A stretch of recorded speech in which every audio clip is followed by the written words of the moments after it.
নমস্কার বন্ধুরা, জানুয়ারি শেষ হতে চলেছে। জানুয়ারি আজকে হচ্ছে 30 তারিখ। আর এই সময় হচ্ছে যাদের কাছে অ্যাডেনিয়াম আছে তাদের হচ্ছে রিপোর্টিং করার, কাটিং করার সমস্ত কিছু একদম আদর্শ সময়। আমার কাছে প্রচুর অ্যাডেনিয়াম আছে, নানা রকম ভ্যারাইটি। অলরেডি হচ্ছে আমি কাটা শুরু করে দিয়েছি আর ফাঙ্গিসাইড জলে চুবিয়ে রেখেছি। এরপরে ফাঙ্গিসাইড ভালো করে কাটা অংশে লাগিয়ে তারপরে হচ্ছে এটাকে 10 দিনের জন্য রোদে রেখে দেব।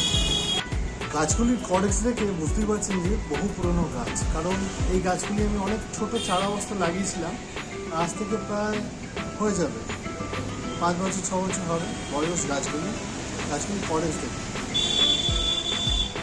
এই গাছের কডেক্স হচ্ছে ভালো রাখতে, গাছের কডেক্স আরও মোটা করতে সামনের ফেব্রুয়ারি থেকে হচ্ছে শুরু হয়ে যাবে এই গাছের সুন্দর করে গ্রোথ। তার আগে কিন্তু কাটিং, ছাঁটাই সমস্ত কিছু গাছটা রেডি করে ফেলতে হবে। আর পটিং মিডিয়া গাছগুলো কেটে মোটামুটি 10 দিনের মতো রোদ্দুরে শুকনো করবো।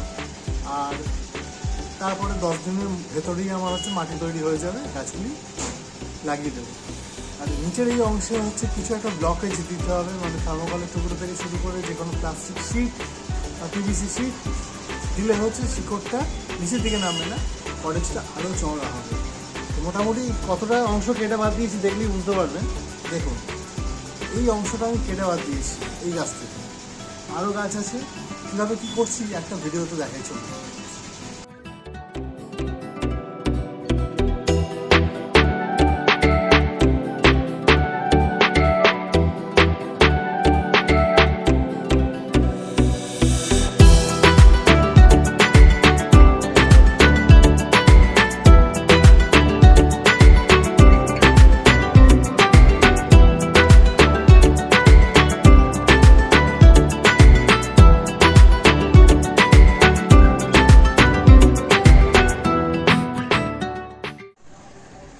মোটামুটি দিন 10 এইভাবে ঝোলানো থাকবে। আর পুরো সুন্দরভাবে হচ্ছে ফাঙ্গিসাইড দিয়ে দিয়েছি যাতে না কোনো পচন ধরে। তারপর রেডি হয়ে গেলে 10 দিন পরে মাটি যখন রেডি করে গাছগুলো লাগাবো, আবারও 1 বছরের জন্য নতুনভাবে গাছটি বড় হতে শুরু করবে। টোটাল 10টি গাছে করলাম আজকে, এখনও অনেকগুলি গাছ বাকি আছে।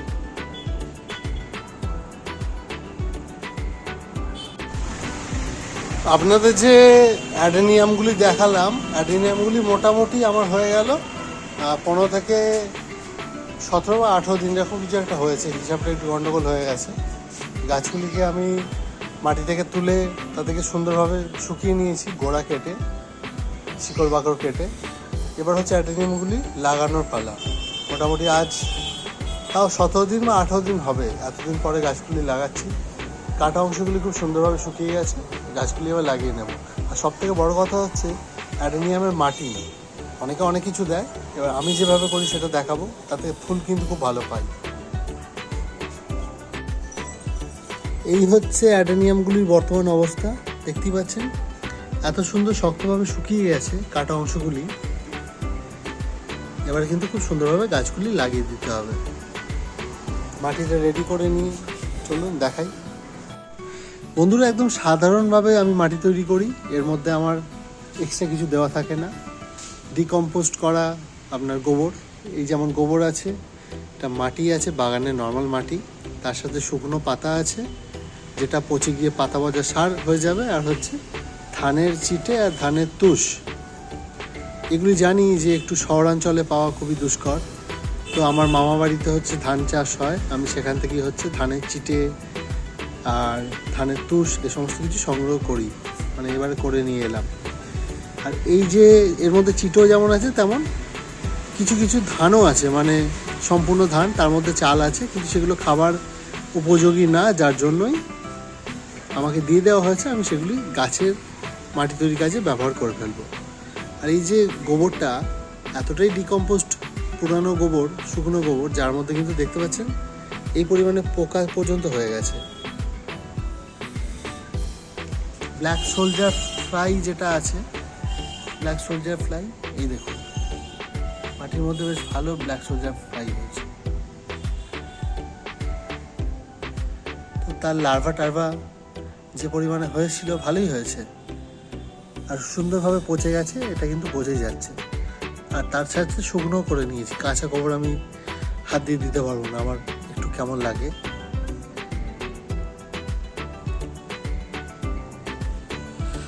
এই ছিল হচ্ছে মাটি সম্পূর্ণ, এটাকে মিক্স করে নেব। এটা তো ছিল একদম নর্মাল মাটি প্রস্তুতি, কিন্তু গাছে একটু ভালো ফুল পেতে কিছু রাসায়নিক জিনিস আমাদের দিতে হয়, যার মধ্যে থাকছে আমি দেখিয়ে দেব। এখানে এনপিকে আছে, তারপরে এটা হচ্ছে আপনার 10-26-26, এটা হচ্ছে আপনার হাড় গুঁড়ো। মোটামুটি 40 কেজি মাটির জন্য আমি কিন্তু এই 1 মুঠো হাড় গুঁড়োই দিচ্ছি। আর মাটিটায় যেহেতু একটু পোকা লেগে আছে, মানে ডিকম্পোস্ট হয়ে গেছে, যার জন্য দিচ্ছি নিমখোল, মোটামুটি এটাও 1 মুঠোর মতো। আর এখানে দিচ্ছি হচ্ছে লাল পটাশ বা হচ্ছে মিউরেট অফ পটাশ। এই কয়েকটি উপাদান মিশিয়ে দিলে কিন্তু একদম 1 নম্বর মাটি প্রস্তুত হয়ে যাবে।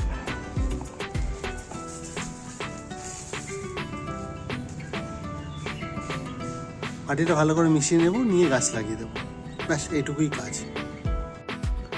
মোটামুটি এখানে সমস্ত গাছগুলি লাগিয়ে দিয়েছি। আর মাটিটা কতটা ওয়েল ড্রেন্ড বা হচ্ছে ঝুরঝুরো দেখুন, মানে জল দেওয়ার সাথে সাথে নিচ দিয়ে জল বেরিয়ে গেছে। আর বাকি দুটো পুরানো অ্যাডেনিয়াম ছিল, ওগুলো রিপোর্ট করিনি ছোটো গাছ বলে। এই ছিল এই বছরের গাছের আপডেট।